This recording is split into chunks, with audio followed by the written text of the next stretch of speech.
Hello, my name is Nehir Delice and I'm a freshman student at Industrial Engineering Department in Bilkent University. Today I want to present you my Physics 102 lab project. In this experiment, my objective was to investigate how a light bulb behaves when it's connected with a capacitor in series using DC and AC power supplies.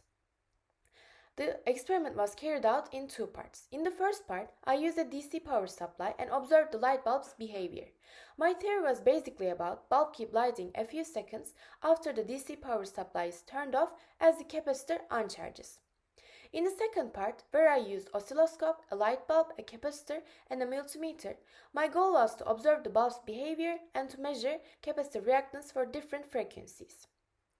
I calculated both experimental and theoretical values of capacitor reactance using these two formulas. The theory for this part was the bulb flickering while the capacitor keeps charging and uncharging. Moreover, I expected the bulb not to light up at the lowest frequency as the capacitor reactance would be so high. I set up the systems and made my observations by noting down the values I got. This is the setup for the first part of my experiment. Unfortunately, the capacitor is not visible in the photo, but I used one. This is the setup for the second part of my experiment. I used an oscilloscope, a multimeter, an AC power supply, a light bulb, and finally a capacitor. You can see the capacitor I used. Here, I changed the frequency value and observed the bulb's behavior.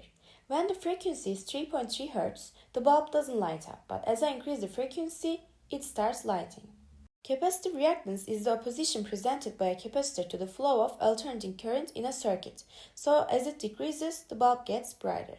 Here you can see the brightness of the bulb in 4 frequency values.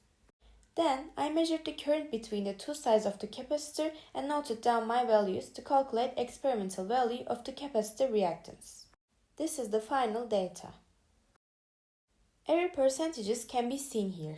Except for the last one, they are low, which shows the accuracy of the experiment.